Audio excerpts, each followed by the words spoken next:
As early humans evolved, our biology underwent a massive structural shift. The rapid expansion of the cerebrum gave us language, complex logic, and the ability to dominate our environment through technology. But this upgrade required a trade-off. To coordinate the complex social behaviors needed for civilization, our brains had to prioritize focus over raw instinct. The cerebrum grew larger to exercise control, effectively toning down the impulsive, noisy signals of the brainstem so that logic and language could take the lead. This process placed a continuous biological lock on the primitive brainstem. This region is our oldest neural architecture. Long before we had words, this center managed pure sensory input, autonomic survival, and the innate physiological power to heal the body from the inside. While our intelligence built the modern world, it simultaneously muted the ancient systems that once handled our physical maintenance. We gained the ability to think, but we lost the direct connection to our body's most primal recovery mechanism. In our current era, that neural suppression is at an all-time high. We live in a state of constant cognitive overload, and as our minds spin faster, we are seeing a direct correlation in the rise of stress-induced psychosomatic lifestyle diseases. When these internal systems misfire, modern medicine almost exclusively looks to the outside world for a fix.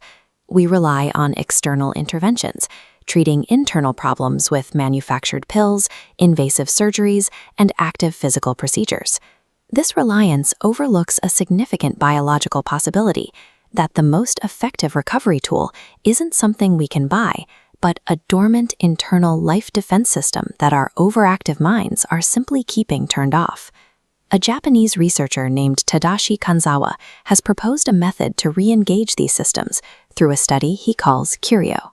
Historically, ki has been treated as a vague, mystical aura existing outside the body.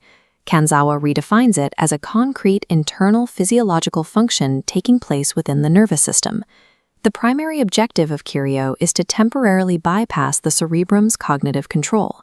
It is a biological workaround designed to re-access the dormant healing power residing in the primitive brainstem. In this framework, healing energy is not something to be captured from the air. It is a hardwired survival mechanism waiting for the right reboot sequence. Initiating this override requires a specific physical trigger. It starts by forming the hand into the kunoji palm, where the four fingers and thumb are held tightly together and bent slightly at the outer knuckles. The physical posture must be met with a strict psychological state, pure sensory observation. Kanzawa calls this feeling as you are. It requires zero active thought, zero active visualization, and no conscious breath control. Combining this posture with no cognitive activity triggers a neurotransmissive exchange. This raw sensory flood overwhelms the cerebrum's usual suppression. The outer brain dims, allowing the primitive brainstem to wake up and take control. By abandoning complex human thought, we unlock the body's oldest evolutionary survival tool. To find the physical baseline for these claims, researchers at Tokyo Denki University moved Kanzawa's practice into a controlled clinical environment to see if the effects were measurable.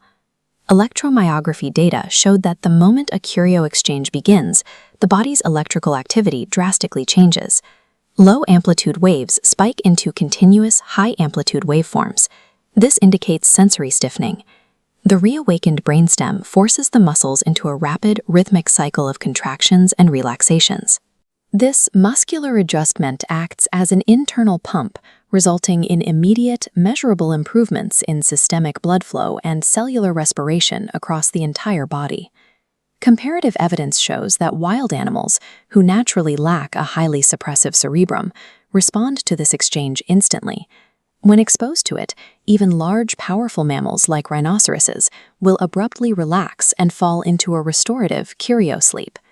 These results suggest that Kiryo is not a psychological placebo, but a physical response programmed into the mammalian nervous system. This research highlights a definitive difference between treatment and healing. Treatment is an active, cognitive fix that we apply to the body from the outside. Healing is the opposite, a passive biological restoration driven entirely from the inside by our primitive nervous system. This neurological framing grounds the concept of energy in the measurable reality of our biological evolution. It moves the conversation away from mystery and toward a concrete understanding of how our bodies maintain themselves. The tools required for physical recovery aren't something we need to invent. They are already coded into our DNA. We live in an era of perpetual overstimulation.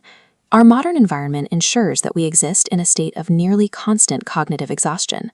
Here, temporarily shutting down the cognitive brain functions as a biological reset. To survive the unique physical and mental stress of modern human life, we must occasionally learn to let go of our intelligence and simply remember how to be an animal again.